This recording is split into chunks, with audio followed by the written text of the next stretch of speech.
హల్లెలూయా. ముందుగా దేవాది దేవునికి కోట్లాది కృతజ్ఞత స్తుతులు, మహిమ, ఘనత, ప్రభావాలు చెల్లించుకొనుచున్నాను. ఇక్కడున్న దైవజనులకు, కూడి వచ్చిన సంఘమంతటికి కూడా పేరు పేరున ప్రత్యేకమైన వందనాలు. ఈరోజు పరిశుద్ధాత్మ దేవుడు మనల్ని ప్రేమించి మనతో మాట్లాడాలని ఆశపడుతున్న సంగతులు. తిమోతికి రాసిన మొదటి పత్రిక చూద్దామా? పరిశుద్ధ గ్రంథాలు ప్రతి ఒక్కరు కూడా తెరచి చూసినట్లయితే తిమోతికి రాసిన మొదటి పత్రిక 4వ అధ్యాయము 6వ వచనాన్ని చదివి సహాయం చేయండి. ఈ సంగతులను సహోదరులకు వివరించిన ఎడల నీవు అనుసరించుచు వచ్చిన విశ్వాస సుబోధ సంబంధమైన వాక్యముల చేత పెంపరుచు క్రీస్తు యేసునకు మంచి పరిచారకుడవై ఉండువు. అపోస్తులైన పౌలు తిమోతికి పత్రికను రాస్తూ, ఇదిగో ఇలా చెయ్యి, ఇలా చెయ్యొద్దు, ఇలా ఉండు, ఇలా ఉండొద్దు అని దేవుని పిలుపు ఏర్పాటులో ఉన్నవారు దైవ సేవకులు ఎలా ఉండాలి, ఎలా ఉండకూడదు అని ఎన్నో విషయాలను పరిశుద్ధాత్మ దేవుని వశములో ఉండి ఆ పత్రికను రాసినట్టుగా మనం గమనించవచ్చు. అయితే ఆ తిమోతికి రాసిన పత్రికల్లో మొదటి పత్రిక 4వ అధ్యాయము 6వ వచనంలో మనకు కనబడుతున్న ఒక మాట ఏందయ్యా అంటే గనుక, క్రీస్తు యేసునకు మంచి పరిచారకుడవై ఉండువు. ఈనాటి మన ధ్యానాంశం అదే, క్రీస్తు యేసుకు మంచి పరిచారకులు. ఈరోజు ఈ వర్తమానానికి టైటిల్ ఏంటంట? క్రీస్తు యేసుకు మంచి పరిచారకులు. అదేంటయ్యా, దైవ సేవకులకు సంబంధించిన మాటలు అంటున్నావు, మరి సేవకుల కుడికిలోనో లేదా పాస్టర్ల కాన్ఫరెన్స్ లోనో చెప్పకుండా ఎక్కడ చెప్తున్నావేంటి అని అనుకున్నట్లయితే కనుక, లేదా అనుకుంటున్నట్లయితే కనుక, కొన్ని రోజుల ముందు ఎస్తేరు గ్రంథ ధ్యానాల్లో హేగే విధులు అనే ఒక వర్తమానాన్ని మనం ధ్యానం చేసాం. గుర్తుందా?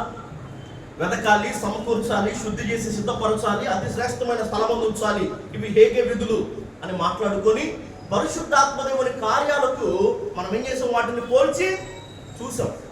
అదే రీతిగా ఈరోజు మనము ఒక దైవ సేవకునికి ఉన్న విధులు ఏంటి, అతని బాధ్యతలు లేదా అతనికి అప్పగించబడిన బాధ్యతలు ఏంటి, ఎప్పుడు అతడు క్రీస్తు యేసునకు మంచి పరిచారకుడు అవుతాడు అన్న విషయాలను పరిశుద్ధాత్మ దేవుని సహాయంతో తెలుసుకోవడానికి రాత్రి మనందరం కూడా ఇష్టపడదాం. ఇవి మాకెందుకయ్యా, మేము విశ్వాసులమే కదా. అపోస్తలుడైన పౌలు పత్రిక రాసింది తిమోతికి, లేదా ఆ పత్రికలోని మాటలు దైవజనులకు, దైవ సేవకులకు సంబంధించినవి అని మాట్లాడుతున్నావు కదా. ఇక్కడ కూడా క్రీస్తు యేసునకు మంచి పరిచారకుడు అన్న ఈ టైటిల్ కూడా ఎవరికి సంబంధించింది? దైవజనులకు సంబంధించిందే కదా. మరి ఈ వర్తమానాన్ని ఈ రాత్రి ఎక్కడెందుకు నువ్వు ప్రకటిస్తున్నావు అంటే కనుక ఒక మాట అర్థం చేసుకోవాలి. ఈ అంత్య దినములలో సరైన ఆత్మీయ నాయకుని నడిపింపులో ఉండడం ఎంతైనా కూడా అవసరం. ఏంటంట? ఈ అంత్య దినములలో సరైన ఆత్మీయ నాయకుని నడిపింపులో ఉండడం ఎంతైనా కూడా అవసరం. ఎవరిని పడితే వారిని వెంబడించకుండా, ఈ సంఘం కాకపోతే ఇంకో సంఘం అనే భావన ఎవరిలో ఎప్పటికీ రాకుండా, ఏంటి, సరైన ఆత్మీయ నాయకుని నడిపింపులో ఉండడం సంఘానికి ఎంతైనా కూడా, ప్రతి విశ్వాసికి ఎంతైనా కూడా అవసరం. అంత మాత్రమే కాదు, నువ్వు కాకపోతే ఇంకొకడు, ఈ సంఘం కాకపోతే ఇంకో సంఘం అన్న భావన మీలో ఎవరికి ఎప్పటికీ రాకుండానట్లుగా క్రీస్తు యేసునకు మంచి పరిచారకులు ఎవరు, ఒక ఎలాంటి ఆత్మీయ నాయకుని నడిపింపులో ఉంటే మనం దీవించబడతాము, క్రీస్తు యేసునకు మంచి పరిచారకుడు అయినటువంటి ఆ దైవజనుని, ఆ దైవ సేవకుని విధి విధానాలు ఏంటి, వారికి అప్పగించబడిన బాధ్యతలు ఏంటి అనే సంగతులు పరిశుద్ధాత్మ దేవుని సహాయంతో ఈ రాత్రి మనం తెలుసుకుందాం.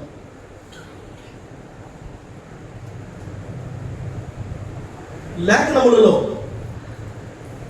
దైవజనులు, దైవ సేవకులు అనేక రీతులుగా, అనేక పదాలను ఉపయోగించి వారిని పిలిచినట్టుగా, వారిని సంబోధించినట్టుగా లేదా వారిని అభివర్ణిస్తూ మాట్లాడినట్టుగా మనం లేఖనాల్లో చూస్తాం. అయితే ఆ ఒక్కో పదానికి వెనకాలన్న అర్థం ఏంటి, వారికి అప్పగించబడిన బాధ్యతలు ఏంటి, క్రీస్తు యేసునకు మంచి పరిచారకుడుగా ఒక దైవజనుడు అవ్వాలంటే అతను ఏం చేయాలి, ఎప్పుడు అవుతాడు అనే విషయాలు మనం తెలుసుకుందాం. ఎందుకు తెలుసుకోవాలి? మేము విశ్వాసులేం కదా, ఎందుకు తెలుసుకోవాలి అన్న ప్రశ్నకు సమాధానం నేనేం చెప్పాను చెప్పాలి. సేవకుడి కుడికిలోనో పాస్టర్ల కాన్ఫరెన్స్లోనో చెప్పాల్సిన ఈ వర్తమానం ఈ రాత్రి విజ్ఞాపన కుడికిలో ప్రకటించబడడానికి గల ప్రధాన ఉద్దేశం ఏంటి? అంత్య దినములలో సరైన ఆత్మీయ నాయకుని నడిపింపులో ఉండడం నీకు ఎంతైనా అవసరం. నువ్వు కాకపోతే ఇంకోడు, నీ సంఘం కాకపోతే ఇంకో సంఘం అన్న భావన నీలో ఎప్పటికీ రాకుండా ఉండడానికి ఎందుకు వీళ్ళని అంటిపెట్టుకొని ఉండాలి? ఎందుకు దేవుడు మనకి ఈ పలానా వారిని అప్పగించినప్పుడు కష్టం అనిపించినా బాధ అనిపించినా వాళ్ళు కోప్పడినా కూడా ఏంటి అసలు దేవుడు వారికి ఎలాంటి అధికారాన్ని, దేవుడు వారికి ఎలాంటి ఒక బాధ్యతను, విధి విధానాలను అప్పగించాడు? అసలు వాళ్ళ పని ఎంతవరకు వాళ్ళు సరిగ్గా చేస్తున్నారు? క్రీస్తు యేసునకు వారు మంచి పరిచారకులు అవునా కాదా అన్న విషయాలు మీకు తెలిస్తే అసలు అది వాళ్ళ పనా కాదా, అసలు అంతవరకు దేవుడు వాళ్ళని అనుమతించాడా లేదా, ఇది వాళ్ళు చేయొచ్చా చేయకూడదా, చేయకూడని ఒక పనా, ఈ సంగతులు మీకు అర్థమవుతాయి. కాబట్టి ఈ వర్తమానాన్ని ఈ రాత్రి ప్రకటించాలి అన్న ఒక ఆశ ఆత్మదేవుడు నా మనసులో ఉంచాడు. దైవ సేవకుడు, దైవజనుడు అనేక రీతులుగా అనేక రకాలుగా పిలువబడ్డాడు, లేదా సంబోధించబడ్డాడు, అభివర్ణించబడ్డాడు లేఖనాల్లో. అందులో మొదటిది అపోస్తుల కార్యములు 20వ అధ్యాయం. అపోస్తుల కార్యములు 20వ అధ్యాయం 28వ వచనం. దేవుడు తన స్వరక్తమిచ్చి సంపాదించిన తన సంఘమును కాయుటకు పరిశుద్ధాత్మ మిమ్మును దేనియందు అధ్యక్షులుగా ఉంచెనో ఆ యావత్ మందను గూర్చియు మీ మట్టుకు మిమ్మును గూర్చియు జాగ్రత్తగా ఉండుడి. తన స్వరక్తము, తన సంఘము. ఎవరి రక్తం? దేవుని రక్తం. రక్తం ఇచ్చి సంపాదించింది ఆయనే, సంఘం ఆయనదే. నా మాట అర్థమవుతుందా? తన స్వరక్తము, తన సంఘము. రక్తం ఇచ్చి సంపాదించింది ఆయనే, సంఘం కూడా ఆయనదే. అయితే అదే వచనంలో ఇంకో 2 పదాలు మనకు కనబడతాయి. అవేంటయ్యా అంటే కనుక మంద, కాయుట. అదే వచనంలో ఈ మాటలు ఉన్నాయి లేదా? సంఘమును కాయుటకు ఆ యావత్ మందను గురించి అన్న మాట రాయబడిందా లేదా? మంద, కాయుట. అంటే ఇప్పుడు సంఘం మంద అయితే దాన్ని కాసేవాడేమవుతాడు? నా మాటలు వినడానికి ప్రయత్నం చేయండి. ఈ మాటలు మీకోసం చెప్పబడుతున్నాయి కాబట్టి సంఘం మంద అయితే దాన్ని కాసేవాడేమవుతాడు? కాపరి అవుతాడు కదా. గొప్ప కాపరి, ప్రధాన కాపరి, మంచి కాపరి, ఆత్మల కాపరి మన యేసయ్యే. తన స్వరక్తం ఇచ్చి సంపాదించింది ఆయనే, సంఘం ఆయనదే. అయితే ఆయన కొందరిని ఏర్పరుచుకొని ఇదిగో కొంతమంది మీద నువ్వు, కొంతమంది మీద నువ్వు, కొంతమంది మీద నువ్వు అని ఆయన ఏం చేశాడంట? తన మంద మీద కొందరిని అధ్యక్షులుగా లేదా తన మందను కాయుటకు ఆయన కొందరికి బాధ్యతలను అప్పగించాడు. ఎవరాళ్ళు? సంఘ కాపరులు. అవునా కదా? ఇప్పుడు దైవ సేవకులు ఎవరు? సంఘ కాపరులు. ఏమని పిలువబడ్డారు? కాపరులు అని పిలువబడ్డారు. అసలు ఒక కాపరి బాధ్యత ఏంటి? ఎందుకని దేవుడు తన సంఘాన్ని, తన స్వరక్తం ఇచ్చి సంపాదించిన సంఘాన్ని ఆయన మందని పిలిచాడు, ఆయన గొర్రెలతో పోల్చి మాట్లాడాడు? ఈ విషయాలు మనం కొద్దిసేపు తెలుసుకుందాం. అర్థమవుతున్న మాట. క్రీస్తు యేసునకు మంచి పరిచారకుడు ఎప్పుడవుతాడు ఒక దైవ సేవకుడు అంటే కనుక మొదట దైవజనుడు ఏమని పిలువబడుతున్నాడు లేఖనంలో? కాపరిగా పిలువబడుతున్నాడు. సంఘానికి దేవుడు కాపరిగా ఉంచాడు.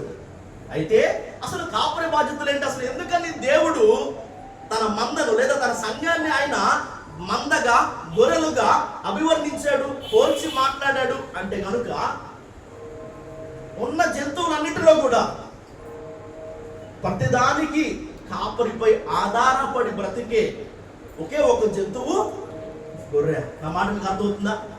ప్రతి విషయానికి కూడా, ప్రతి చిన్నదానికి కూడా కాపరిపై ఆధారపడి బ్రతికేది ఒక గొర్రె. కాబట్టి దేవుడు తన ఆశను, తన ఆలోచనను ఈ రీతిగా, ఈ పదాన్ని సంఘాన్ని గురించి ఉపయోగించడాన్ని బట్టి, నా ప్రజలకు నేనే ఆధారము అన్నా, నా ప్రజలు నాపైనే ఆధారపడాలి అన్నా తన ఆశను, ఆలోచనను ఆయన ఇక్కడ తెలియజేస్తున్నట్టుగా మనం అర్థం చేసుకోవాలి. గొప్ప కాపరి, మంచి కాపరి, ప్రధాన కాపరి, ఆత్మల కాపరి, తన మంద కొరకు ప్రాణం పెట్టిన మంచి కాపరి యేసయ్యే. రక్తం అయింది, సంఘం అయిందే. ఆయన ఏం చేశాడంటే, ఆయన కొంతమందికి కొన్ని బాధ్యతలు అప్పగించాడు. కొందరిని అధ్యక్షులుగా ఉంచి, కొందరిని కొంత మందకు ఆయన ఏం చేశాడంటే కాపరులుగా ఉంచి దాన్ని ఖాయమని చెప్పాడు. ఇప్పుడు దైవజనులు సంఘ కాపరులు అయితే, దేవదేవుడు ఈ మందంతటికి యజమాని. అసలు ఆ కాపరులకు అప్పచెప్పిన బాధ్యత ఏంటి? క్రీస్తు యేసునకు మంచి పరిచారకుడు అని ఒక దైవ సేవకుడు ఎప్పుడు పిలువబడతాడు? ఒక సంఘ కాపరిగా అతనుకున్న బాధ్యతలు ఏంటయ్యా అంటే కనుక, గొర్రెలు, మంద. ఈ గొర్రెలకు కొన్ని విశేషమైన లక్షణాలు ఉంటాయి. అందులో ఒకటేంటయ్యా అంటే కనుక సెన్స్ ఆఫ్ డైరెక్షన్. ఎట్టెళ్ళాలి అన్న సంగతి గొర్రెకు తెలీదు. ఒకనొక ప్రాంతంలో ఇంచుమించుగా 1500 గొర్రెలు ఉన్నాయంట. ఆ పశువుల కాపరులు వాటిని మేపడానికని కొండల్లోనికి, కొండ ప్రాంతాల్లోనికి తీసుకువెళ్ళి వదిలేశారు మేత కోసమని. ఈ కాపరులు ఏం చేస్తున్నారు? అది ఆహారం తీసుకునే సమయం కాబట్టి భోజనానికి వాళ్ళు కూర్చున్నారంట. ఇలా పనుల్లో వీళ్ళు మునిగిపోయారు. సో ఆ 1500 గొర్రెల్లో ఒక గొర్రె ఏం చేసింది? నడుచుకుంటా ఎక్కడికి వెళ్ళిందంట? కొండ శిఖరానికి వెళ్ళిందంట. ఈ గొర్రెను చూస్తానే మిగిలిన గొర్రెలన్నీ కూడా ఏం చేస్తున్నాయంట? కాపరులు ఏం చేస్తున్నారు? ఆహారాన్ని తింటున్నారు, భోజనం చేస్తున్నారు. అందులో ఒక గొర్రె ఏం చేసింది? నడుస్తా ఎక్కడికి వెళ్ళింది? కొండ శిఖరానికి. ఆ చెట్టు చివరికి వెళ్ళిపోయింది. మిగిలిన గొర్రెలన్నీ కూడా ఆ ముందు గొర్రెను ఒకదాన్ని ఒకటి వెంబడిస్తా చివరికి వెళ్ళిపోయాయంట. అందులో ఆ మొదటి గొర్రె ఎక్కడ దాకా సాగింది కదా, కిందే ఉందని చూసి కాలు జారి ముందుకు పడిందంట. రెండో గొర్రె ఏం చేసింది? ఇది దూకింది కాబట్టి, ఇది పడింది కాబట్టి నేను కూడా పడాలని 2, 3, 4, 5, 100, 500, 600, 900, 1500 అన్ని కింద పడిపోయాయంట. ఇంచుమించుగా 400 చచ్చిపోయాయి. ఎందుకంటే అంత ఎత్తు నుంచి కింద పడ్డం కాబట్టి దెబ్బ తగిలి ప్రాణాలు పోగొట్టుకున్నాయి. అయితే వెనకాల పడిన కొన్ని గొర్రెలు ఎందుకు చావలేదా అంటే కనుక, అప్పటికే ఈ గొర్రెలన్నీ కింద పడిపోయి చెల్లాచెదురైపోయాయి కాబట్టి, ఒక లేయర్ లాగా ఈ 400 గొర్రెలు పడి ఉన్నాయి కాబట్టి ఎక్కడ పడితే అక్కడ తర్వాత పడిన గొర్రెలకు దెబ్బలు తగిలాయి కానీ ప్రాణాలు పోలేదు. అన్నమాట అర్థమవుతుందా? గొర్రెకు సెన్స్ ఆఫ్ డైరెక్షన్ ఉండదు. ఒక కాపరి వాటిని టెస్ట్ చేద్దామని గొర్రెల దొడ్డి దగ్గర, ఆ ద్వారం దగ్గర, గొర్రెలు బయటకు వచ్చే లోపలికి వచ్చే ఆ మార్గం దగ్గర ఒక తాడు ఆ చివరి నుంచి చివరి దాకా బాగా లాగి కట్టాడంట. గొర్రెలందరినీ బయటికి రమ్మని పిలిచాడు.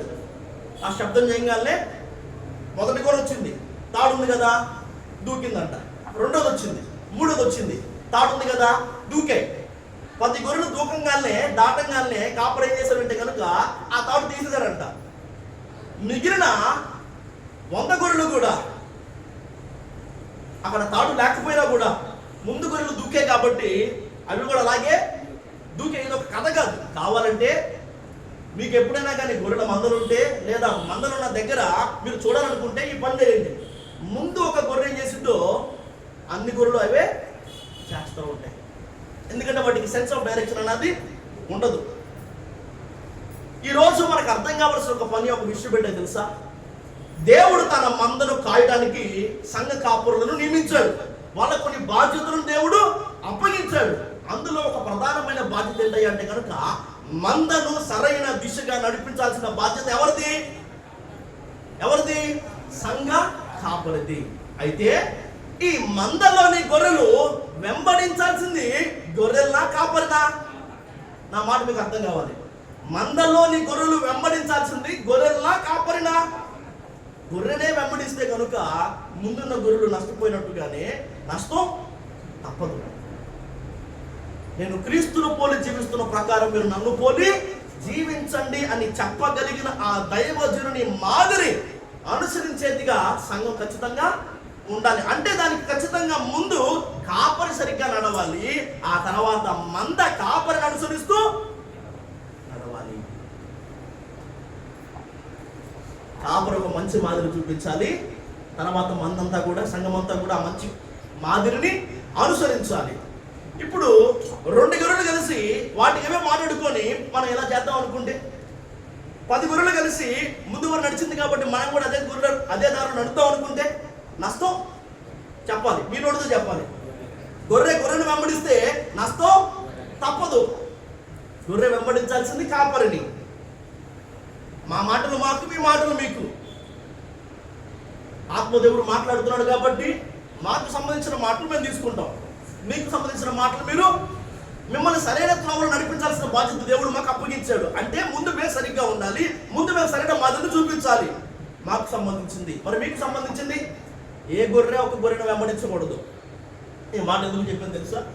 కొన్ని రోజుల ముందు ఒక యవనస్తుడు, అన్న ఇదిగో పలానా ఇదిగో ఒక వీడియో వచ్చిందన్న, ఇదిగో ఒక అబ్బాయి కొన్ని రోజుల నుంచి ఇలా చక్కగా వీడియోలు చేస్తున్నాడు అన్న, ఇదిగో ఈ తప్పు చేయొచ్చంట కదా, ఇదిగో ఈ పలానా ఈ పని చేయొచ్చంట కదా, ఆ మాట బైబిల్లోనే ఉందంట కదా అని చెప్పాడు.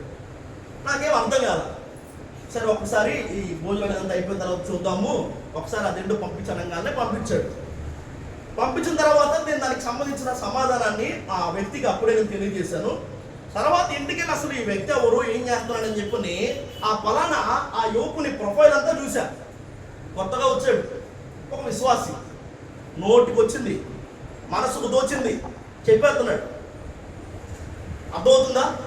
మొన్న మనం ఆల్రెడీ దోటి మాట్లాడుకున్నాం, నోవాహు చేసిన అన్నట్టుగానే మనోడికి నచ్చింది, మనోడికి తోచింది చెప్పేసుకుంటున్నాడు. మళ్ళీ దానికి వాక్యాన్నే మళ్ళీ ఆధారం చేసుకుని వాక్యాన్ని చూపిస్తే ఇదిగో ఇక్కడ ఇలా ఉంది, అక్కడ అలా ఉందని వాక్య సారాంశాన్ని తీసుకోకుండా తనకు నచ్చినట్టుగా వ్యాఖ్యానం చేసుకుంటూ వెళ్తున్నాడు. ఇప్పుడు తనని ఫాలో అయ్యే వాళ్ళందరూ, ఇప్పుడు మంచి చెప్పేవాళ్ళు చాలా మంది ఉన్నారు, ఇన్స్టాగ్రామ్లో కానీ ఫేస్బుక్లో కానీ మంచి చెప్పేవాళ్ళు చాలా మంది ఉన్నారు. వాళ్ళు ఎవరో నాకు తెలియదు, ఎందుకంటే వాళ్ళు అంతమంది ఉంటారు. కానీ చెడు చెప్పేవాడు ఒకటి నాకు ఈజీగా తెలిసిపోయాడు. ఎందుకు? మనోళ్ళు అంత ఈజీగా చెడుకు ఆకర్షితులు అవుతారు. అందరూ చెప్పే పనే, అందరూ చేయమని చెప్పిన మంచి పనే చేయడానికి ఇష్టపడరు, కానీ ఒకడు దాన్ని చెయ్యొచ్చు తప్పేం లేదు అన్న మాట చెప్తే ఈ 100 మంది 1000 మంది అటువైపు చూడడానికి ఇష్టపడుతూ ఉంటారు. ఈ మాట నేను మీకు ఎందుకు చెప్తున్నా అంటే కనుక అంత్య దినాలలో సరైన ఆత్మీయ నాయకులు నడిపింపులో ఉండడం ఎంతైనా అవసరం. ఒక సరైన వ్యక్తిని నువ్వు ఎన్నుకోకపోతే, సరైన వ్యక్తి అడుగుజాడలో నడకపోతే, సరైన వ్యక్తిని నీకు నువ్వు మాదిరిగా ఉంచుకోకపోతే ఆ 1500 గొర్రెలు ఎలాగ కొండ చివరికి వెళ్ళి పడ్డాయో, ఒక తప్పైన వ్యక్తిని వెంబడించడాన్ని బట్టి నువ్వు కూడా నష్టపోక తప్పదు. దేవుడు ప్రేమించి ఈ మందను కాయడానికి ఒక వ్యక్తిని అధ్యక్షునిగా ఉంచినప్పుడు, సంఘ కాపుడిగా నియమించినప్పుడు మందలోని ప్రతి వ్యక్తి కూడా అనుసరించాల్సింది గొర్రెనా కాపరినా? కాపరిని. ఆ మాటలు మీవి. ఆ మాట అర్థమవుతుందా? సంఘ కాపరి. రెండవదిగా మనం చూస్తే కనుక గొర్రెలు వాటిని కాపాడుకోరు. అంటే కరవడం కానీ, కాటేయడం కానీ, పొడవడం కానీ, గీరడం కానీ గొర్రెలకు తెలియదు. ఇప్పుడు ఏదైనా ప్రమాదం ఎదురైనప్పుడు శత్రువు నుంచి దాన్ని కాపాడాలంటే ఖచ్చితంగా అది కాపరి మీద ఆధారపడాల్సిందే. దానికి అదిగా సెల్ఫ్ డిఫెన్స్ ఏం చేసుకోలేదు. పావులా కాటేయడమో, ఇంకో వేరే వాటిలో కరవడమో, పొడవడమో చేయలేవు గొర్రెలు. ఏదో మహా ఒక చిన్న కిక్కి కలుగుతాయి, కానీ శత్రువు చేతి నుంచి లేదా ప్రమాదం నుంచి వాటంతటా అవి తప్పించుకోలేవు. వాటికి కాపరి కావాలి. ఇప్పుడు సంఘ కాపరి బాధ్యత ఏంటి? ఇటు వెళితే ప్రమాదం అని ఎవరు చెప్పాలి? ఇప్పుడు కాపరి చెప్పాలి. శత్రువు నుంచి కాపాడవలసిన, సంఘాన్ని కాయవలసిన బాధ్యత దేవుడు ఎవరికి అప్పగించాడు? కాపరికి అప్పగించాడు. ఇది మా మాట. మరి కాపాడబడాలంటే, ప్రమాదం నుంచి తప్పించుకోవాలంటే మందేం చేయాలి? కాపరి స్వరాన్ని, రకరకాల శబ్దాలు కాపరి చేస్తారు. ఆగమని, వెళ్ళమని, ఉండమని, ఉండద్దని, ఇటు రమ్మని, అటు బొమ్మని. ఈ మాట మంద విన్నప్పుడే ప్రమాదాల నుంచి మంద తప్పించబడుతుంది. కాపుదల అప్పుడే, కాపరి సంరక్షణలో ఉన్నప్పుడే మందకు క్షేమము, కాపుదల. సెన్స్ ఆఫ్ డైరెక్షన్ లేదు కాబట్టి కాపరిని అనుసరించాలి, ఒక గొర్రెను కాదు. సెల్ఫ్ డిఫెన్స్ చేసుకోలేవు కాబట్టి, వాటిని కాపాడుకోలేవు కాబట్టి కాపరి మీద ఆధారపడాలి. కనుక కాపరి మందను కాయాలి. ఆ తర్వాత గొర్రెలు బోర్లా పడితే వాటంతా లేవలేవు. అర్థమవుతున్నమాట? గొర్రెలు బోర్లా పడ్డాయి అనుకోండి, ఇక వాటందరికీ లేగలేవు. వాటి నుంచి ఎవరు లేపాలి? కాపరే లేపాలి. ఒకవేళ కాపరి లేపకపోతే, కాపరి రాకపోతే ఏం జరిగిందంటే వెనకొచ్చిన శత్రువు వాటిని తినేయచ్చు, లేదా మంద నుంచి అవి వేరైపోవచ్చు, వెనకబడిపోవచ్చు. గొర్రె బోర్లా పడిపోతే దాని అంతరికి అది లేవలేదు. ఇప్పుడు కాపరి బాధ్యత ఏంటి? ఆగిపోయినా, పడిపోయినా, చల్లారిపోయిన వారిని లేపాల్సిన బాధ్యత కాపరిది. సరైన త్రోవలో నడిపించాలి. అంటే ముందు మేము సరిగ్గా నడవాలి. ఆ తర్వాత ప్రమాదములు ఎదురైనప్పుడు లేదా శత్రువు నుంచి తప్పించుకున్నట్లుగా కాపరి చేయాలి, వాటిని కాపాడాలి, సంరక్షించాలి. అలా మీరు సంరక్షణలో ఉండాలంటే కాపరి మాటలు మీరు వినాలి. ఆ తర్వాత గొర్రెలు బోర్లా పడితే పడిన వాటిని లేపాల్సిన బాధ్యత ఎవరి మీద ఉంది? కాపరి మీదే ఉంది. ఆ తర్వాత దే సెటిల్ ఫర్ లెస్. అంటే ఎలా అంటే కనుక అది దాహం వేస్తే దగ్గరలో మురికి నీళ్ళు ఉన్నా కూడా అవి తాగేస్తాయి. అర్థమవుతుందా? దాహం వేసిందంటే దగ్గరలో మురికి నీళ్ళు ఉన్నా కూడా, బురద నీళ్ళైనా కూడా అవి తాగేస్తాయి. అందుకే వాటికి అనారోగ్యం, అందుకే వాటి దగ్గర వాసన పడుతూ ఉంటుంది. ఇప్పుడు కాపరి బాధ్యత ఏంటి?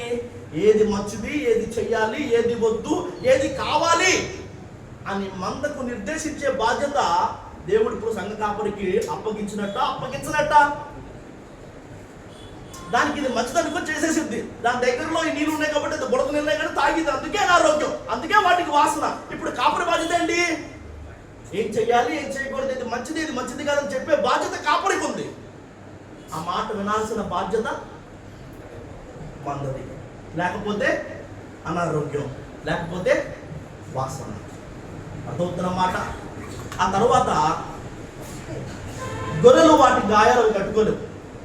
అన్ని జంతువులు లాగేదైనా దెబ్బ తగిలినప్పుడు ఆ ఉమ్మును ఉపయోగించుకుని నాలుగుతో నాక్కొని గాయాన్ని తగ్గించుకోగలిగిన సామర్థ్యం గొర్రెకి లేదు. ఇప్పుడు ఏదైనా గాయం అయితే ఇప్పుడు గాయం ఎవరు కట్టాలి?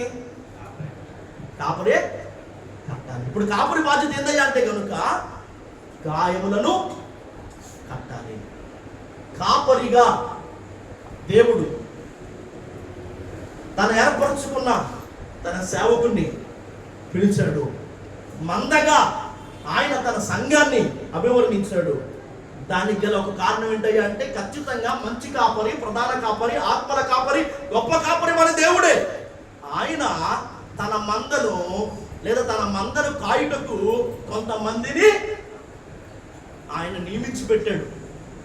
సో ఇప్పుడు ఈ సంఘ కాపురుల పనేంటి? వాటిని సరైన దారిలో నడిపించాలి. ఆ తర్వాత ఏం చేయాలి? వాటిని సంరక్షించాలి, కాపాడాలి, వాటిని లేపాలి, అంటే వాటిని బలపరచాలి, వాటికి ఏది మంచిది, ఏది మంచిది కాదని చెప్పాలి, నిర్దేశించాలి, వాటి గాయములను కట్టాలి. ఒక కాపరి బాధ్యత ఇది. ఎప్పుడైతే ఒక సంఘ కాపరి వీటిని సరిగ్గా నిర్వర్తిస్తున్నాడో అప్పుడు క్రీస్తు యేసునకు మంచి పరిచారకునిగా ఆ సంఘ కాపరి పిలువబడతాడు కదా. రెండవ సంగతి లేదా రెండవ పదము లూకాసు వార్త 10వ అధ్యాయము 35వ వచనం. లూకాసు వార్త 10వ అధ్యాయం 35వ వచనం. మరునాడు అతడు 2 దేనారములు తీసి ఆ పూటకూల వానికిచ్చి ఇతనిని పరామర్శించుము, నీవు ఇంకేమైనా ఖర్చు చేసిన ఎడల నేను మరలా వచ్చినప్పుడు అది నీకు తీర్చెదనని అతనితో చెప్పిపోయాను. యెరూషలేము నుంచి యెరికోకి దిగి వెళ్తున్నాడు ఒక వ్యక్తి. దొంగల చేతికి చిక్కాడు, కొట్టారు, దోచుకున్నారు, కొన ప్రాణంతో వదిలేసి వెళ్ళిపోయారు. అటువైపుగా ఎందరో వచ్చారు, చూసి దాటి వెళ్ళిపోయారు. అయితే అటువైపుగా గాడిదనికి వచ్చిన మంచి సమరయుడు చూసి జాలిపడ్డాడు. నూనె పోసి, ద్రాక్షారసం పోసి, గాయాలు కట్టి గాడిదనెక్కించుకొని పూటకోళ్ళ వారింటికి తీసుకువెళ్ళి 2 దేనారాలు ఇచ్చి తను పరామర్శించు, నువ్వు ఇంకేమైనా ఖర్చు చేస్తే నేను మళ్ళీ వస్తాను, అప్పుడు దాన్ని నీకు ఇస్తానని చెప్పి వెళ్ళాడు. గుర్రాన్నో రథాన్నో కాక గాడిదను, తక్కువ జాతి వారికి సంబంధించిన వాడిగా తన్ను తాను తగ్గించుకుని దాసునిగా రిక్తునిగా దిగి వచ్చిన వాడు యేసయ్యే. రక్తం కార్చిన వాడు, ప్రాణం పెట్టిన వాడు, పరిశుద్ధాత్మనిచ్చిన వాడు, గాయాన్ని కట్టిన వాడు యేసయ్యే. అంతా చేసింది ఆయనే. ఆయన గాడిదనిక్కించుకొని పూటకొల్ల వాని ఇంటికి తీసుకెళ్ళి 2 దేనాలను ఇచ్చి, నువ్వేం చేయొద్దని దిగి వచ్చింది ఆయనే, రక్తం కార్చింది ఆయనే, పరిశుద్ధాత్మని ఇచ్చింది ఆయనే, గాయములు కట్టింది ఆయనే. ఆయన పూటకోళ్ళ వాని ఇంటికి తీసుకెళ్ళి 2 దేనాలను ఇచ్చి, వీటితో ఇతను ఏం చేయాలి? పరామర్శించు, నీవు ఇంకేమైనా ఖర్చు చేస్తే నేను మరలా వస్తాను, అప్పుడు నీకు దాన్ని ఇస్తాను. ఈ పూటకొల్ల వాడు ఎవరు చెప్పాలి? ఈ పూటకొల్ల వాడు ఎవరు? దైవ సేవకుడు. ఆ మాట మీరు అర్థం చేసుకోవాలి. దిగి వచ్చింది ఆయనే, రక్తం కార్చింది, ప్రాణం పెట్టింది, గాయాన్ని కట్టింది ఆయనే. ఆయన నేను మళ్ళీ వస్తానంటే 2వ రాకడ, అంతవరకు నువ్వేం చేయాలి? వీళ్ళని పరామర్శించాలి. సొంత మందిరేం అవసరంలా. 2 దేనారాలు, పాత నిబంధన, క్రొత్త నిబంధన. ఆ రెండింటిని పూటకోళ్ళ వాడికి ఇచ్చి అప్పగించి ఒక బాధ్యత ఏంటయ్యా అంటే కనుక, నేను వచ్చేసరికి మడతైనా, ముచ్చైనా, డాగైనా, కలంకమైనా అట్టిది మరి ఏదైనా లేని ఒక పరిశుద్ధ సంఘంగా, నాకు ఇంకేమీ కనిపించకుండా పూర్తిగా గాయం మానిపోయేట్టుగా నువ్వేం చేయలేని పరామర్శించాలి. సొంత మందిరేం అవసరంలా.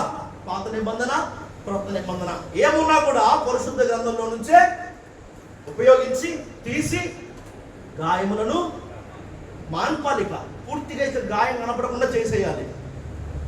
ఇప్పుడు దైవజనుని మొదట కాపురిగా పిలిచాడు, రెండవదిగా పూటకొల్లవానిగా పిలిచాడు కదా. ఇప్పుడు ఈ పూటకొల్లవాని బాధ్యత ఏంటి? పరామర్శించాలి. ఏం చేయాలి? క్రొత్త నిబంధన, పాత నిబంధన, దేవుడు అప్పగించిన ఈ 2 దేనారములను ఉపయోగించి దేవుడు ఎవరెవరినైతే అప్పగించాడో, దేవుడు ఎవరినైతే చేతిలో పెట్టేళ్ళాడో వాళ్ళని ఏం చేయాలి? పరామర్శించాలి, గాయాన్ని కట్టాలి కదా. అంటే గాయం మారిపోవాలి. ఉదాహరణ, నాకున్న సమయంలో త్వరగా ముందుకెళ్ళే ప్రయత్నం చేస్తా. గాయం కట్టే క్రమంలో నీకు నొప్పుడుదా? ఇప్పుడు ఒక చెడు రక్తం ఒంట్లో ఉండిపోయింది. ఇప్పుడు దాన్ని అంతే ఉంచి పైన షోకి ఏదైనా పౌడర్ రాసి క్రీమ్ పూసి కట్టేస్తే గాయం తగ్గిద్దా? ఏం చేయాలి? అక్కడ కోత వేయాలి. ఏం చేయాలి? అక్కడ చెడు రక్తాన్ని బయటికి లాగాలి. ఉదాహరణ, బిట్టు వాడేదో స్థలంలో ఆడుకుంటా ఒక దెబ్బ తగిలించుకొని వచ్చాడు మన మా అమ్మ దగ్గరికి. కాలుకి ఏదో రాయి తగిలింది, ఏం తగిలింది తెలియదు, కానీ అక్కడ బ్లడ్ క్లాట్ అయిపోయింది. వాడికి అసలే నొప్పి, వాడు అప్పుడే ఎడుతున్నాడు. కాలికి చుట్టూ రక్తం గడ్డగడ్డిపోయి చెడు రక్తం అంతా ఒక దగ్గర ఆగిపోయింది. మా అమ్మ దగ్గరికి వచ్చాడు. మా అమ్మ ఏం చేసింది? అసలే వాడు నొప్పితే ఎడుతున్నాడు, అసలే వాడికి అక్కడ గాయం దగ్గర ఉంది. మా అమ్మ ఆ చెడు రక్తం ఎక్కడైతే ఆగిపోయిందో దాన్ని సూదితో గుచ్చింది. వాడు ఇంకా ఏడ్చాడు. అయితే ఆ రక్తం బయటికి వస్తేనే, ఆ చెడు రక్తం బయటికి తెప్పిస్తేనే గాయం త్వరగా మానిద్ది. లేదా అదే అక్కడ ఉండిపోయి ఇన్ఫెక్షన్ అయ్యి ఎక్కడ దాకైనా కానీ. ఇప్పుడు దేవుడు మాకు అప్పగించిన బాధ్యత ఏంటి? మిమ్మల్ని పరామర్శించడం. క్రొత్త నిబంధన, పాత నిబంధన అని ఈ 2 ధ్యానాలను ఉపయోగించి మిమ్మల్ని మేము ఏం చేయాలి? పరామర్శించాలి. మళ్ళీ తిరిగి వస్తాడు ఆయన. అప్పటికి మీలో మడతైనా, మచ్చైనా, దాగైనా, కలంకమైనా అట్టిది మరి ఏదైనా లేకుండా మేము చెయ్యాలి. ఇది దేవుడు మాకు అప్పగించిన బాధ్యత. మా బాధ్యత మేము చేస్తాం.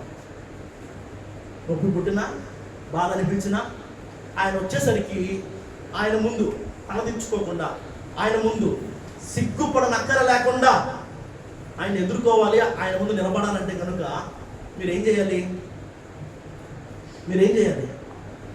నొప్పిని ఓర్చుకోవాలి. మిమ్మల్ని బాధపడడం ఎవరి ఉద్దేశం కాదు, మీకు గాయాలు చేయడం ఎవరి ఉద్దేశం కాదు. దేవుడు అప్పగించిన పనిని నమ్మకంగా చేయడం మాత్రమే మా ఉద్దేశం. ఇక్కడ మనందరం కూడుకుంది దేనికి? భక్తి సాధనకి. అవునా కదా? ఇప్పుడు నీ గోలైనా నా గోలైనా ఏంటి? నిన్ను సంతోషపడడం, నువ్వు సంతోషపడ్డమా? దేవుణ్ణి సంతోషపడడం, పరలోక రాజ్యం చేరుకోవడం. ఇది మన మెయిన్ గోల్. ఆయన మనసులో ఒక మంచి స్థానం సంపాదించాలన్నదే మన మెయిన్ గోల్. అలాంటప్పుడు నొప్పి కలిగిన, బాధ అనిపించినా నువ్వేం చేయాలంట? గాయాన్ని కట్టే బాధ్యత దేవుడే పూటకొల్లవానికి అప్పగించాడు కాబట్టి ఆ నొప్పిని ఓర్చుకోవాలి. అప్పుడే గాయం తగ్గిద్ది, అప్పుడే మచ్చంతా పూర్తిగా పోద్ది, అప్పుడే ఆయన ఎదుర్కోగలిగిన అర్హత నీకు వస్తుంది. కాపరి, పూటకొల్లవాడు. త్వరగా లూకా సువార్త 13వ అధ్యాయము 7 నుంచి కొన్ని మాటలు. కనుక అతడు ఇదిగో 3 ఏళ్ల నుండి నేను ఈ అంజూరపు చెట్టును పండ్ల వెతకవచ్చుచున్నాను గాని ఏమీ దొరకలేదు. దీనిని నరికివేయము, దీని వల్ల ఈ భూమి ఎలా వ్యర్థమైపోవాలని ద్రాక్ష తోట వారితో చెప్పాను. అయితే వాడు, అయ్యా నేను దాని చుట్టూ త్రవ్వి ఎరువు వేయు మట్టుకు ఈ సంవత్సరం ఉండనివ్వు, అది ఫలించిన సరి లేని ఎడల నరికి వేయమని అతనితో చెప్పాడు. తోట యజమాని మన దేవుడు, తోటమాలి దైవజనుడు, తోటలోని చెట్లు సంఘము. అర్థమవుతుందా? ఇప్పుడు తోటమాలి పనిచేస్తుంది ఎవరి కోసం? యజమాని కోసం, దేవుని కోసం. ఆయన ఉద్దేశం నెరవేర్చబడినట్లుగా ఆ తోటలోని చెట్లన్నీ ఫలించాలి అన్నట్టుగా ఏం చేస్తున్నాడు? తోటమాలి పని చేస్తున్నాడు. ప్రతి చెట్టు మీద తోటమాలి ఇప్పుడు ఏం చేయాలి? శ్రద్ధ నిలపాలి.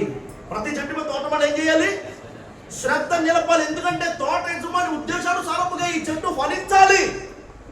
అలా ఫలించాలంటే తోట యజమాని ఒక చెట్టును ఒకలాగా, ఇంకో చెట్టు ఇంకొకలాగా చూడకుండా ఏం చేయాలంట? ప్రతి చెట్టు మీద ఇదిగో ఈ వ్యక్తి విషయమై దేవుని ఉద్దేశం ఏంటి అని తెలుసుకొని, ఎరిగి, గ్రహించి ఆ ఉద్దేశానుసారముగా ఈ ఫలానా వ్యక్తి ఫలించినట్లుగా ప్రతి వ్యక్తి మీద శ్రద్ధ నిలపాల్సిన బాధ్యత తోటమాలికి తోట యజమాని అప్పగించాడు. మా పని ప్రతి ఒక్కరి మీద శ్రద్ధ నిలపడం. ఎందుకు? మీ విషయమైన దేవుని ఉద్దేశం ఏంటని తెలుసుకొని ఆ రీతిగా మీరు ఫలించినట్లుగా. ఏం అడ్డుగా ఉన్నాయి, ఏం తక్కువ అయ్యాయి, ఏం ఉండకూడదు, ఇవి చూసుకునే బాధ్యత మాది. పాదులు తీస్తాం, ఎరువులు వేస్తాం, నీళ్లు పోస్తాం, శ్రద్ధ నిలుపుతాం. ఫలించడానికి అడ్డుగా ఉన్న కొన్ని పిచ్చి కొమ్మలను, కొన్ని ఎండు కొమ్మలను పడతాం. నేను పుట్టదా అయినా కానీ ఎందుకు? మీ మీద కోపంతోనా? తోట యజమాని ఉద్దేశానుసారముగా మీరు ఫలించాలన్న ఆ ఒక్క తృష్ణ, ఆ ఒక్క దప్పికతోనే తోటమాలి పని చేస్తున్నాడు. అంతే. నరికినా, చెక్కినా, నొప్పి పుట్టినా, బాధ అనిపించినా ఆయన ఉద్దేశానుసారముగా నువ్వు ఫలించినట్లుగా చేయడం కోసమే. అర్థమైందా? కాపరి, పూటకొల్లవాడు, తోటమాలి. నా మాటలు ముగిస్తున్నాను ఆఖరిదిగా ఉన్న సమయంలో త్వరగా.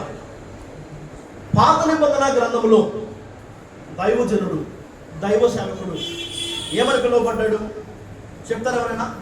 గుడారపు సేవా క్రమాన్ని జరిగించేది ఎవరు చెప్పాలి? యాజకులు. ఎవరంట?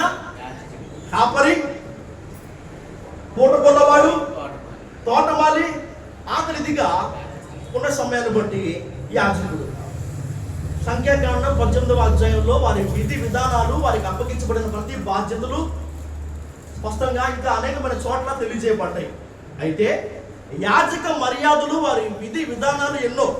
ఇప్పుడు ఉదాహరణకి గుడారాన్ని కాపాడాలి. ఎవరు పడితే వారు లోపలికి రాకుండా, ఎవరు పడితే వాడు దేని పడితే దాన్ని చేయకుండా, పట్టుకోకుండా ఎవరు ఆపాలి?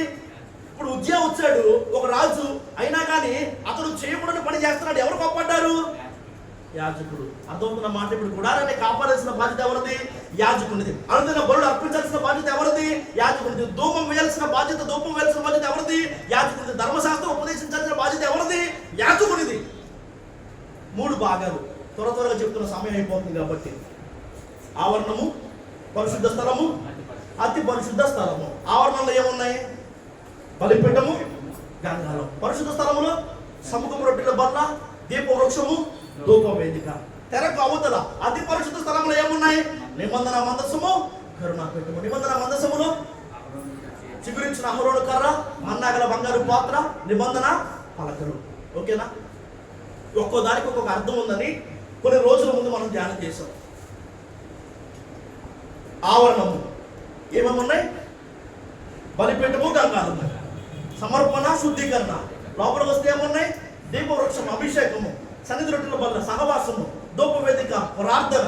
లోపలికి వెళ్తే నిబంధన మందసము, గండాపీఠము, పరిశుద్ధత. ఆవరణములో ఉన్న గంగాళం కానీ బలిపీఠం కానీ అందరికీ కనబడింది. అంటే నీ శుద్ధీకరణ, నీ సమర్పణ అందరికీ తెలిసేలా ఉంటుంది. ఆ తర్వాత పరిశుద్ధ స్థలంలోకి వస్తే ఏమున్నాయి? అక్కడ సహవాసము, అభిషేకము, ప్రార్థన జీవితం. ఇవి ఎవరికి తెలుస్తాయి? యాజకునికి, అంటే దైవజనునికి. లోపలికి వెళ్తే నీ పరిశుద్ధత అది ఎవరికి తెలిసింది? దేవుడికి మాత్రమే. దైవజనుడు కూడా దాన్ని చూడలేడు. సరే, ఇప్పుడు దైవజనుడు మాత్రమే చూడగలిగిన, దైవజనుడు కాస్త శ్రద్ధ వహించగలిగిన, లేదా దైవజనుడికి అప్పగించబడిన బాధ్యతల్లో ఏముంది? ఇక్కడ పరిశుద్ధ స్థలములో ఏముంది? సహవాసం ఉంది. ఆ తర్వాత ఏముంది? అభిషేకం ఉంది, ప్రార్థన జీవితం ఉంది. త్వరగా కొన్ని మాటలు చూద్దాం. సహవాసానికి గుర్తుగా ఉన్న సముఖపు రొట్టెల వల్ల ఏం చేయాలి యాజకుడు దాని విషయంలో?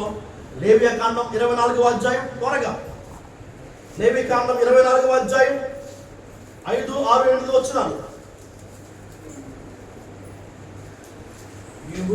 నీవు గోధుమల పిండిని తీసుకొని దానితో 12 పక్షములను వండవలను, ఒక్కొక్క పక్షమును సేరు పిండి ఉండవలను. యెహోవా సన్నిధిని నిర్మలమైన బల్ల మీద 6 పక్షములు గల 2 దొంతులుగా వాటిని ఉంచవలను. యాజకుడు ప్రతి విశ్రాంతి దినమున నిత్య నిబంధనను బట్టి ఇశ్రాయేలు యొద్ద దాన్ని తీసుకొని నిత్యము యెహోవా సన్నిధిని దాన్ని చక్కబరచవలెను.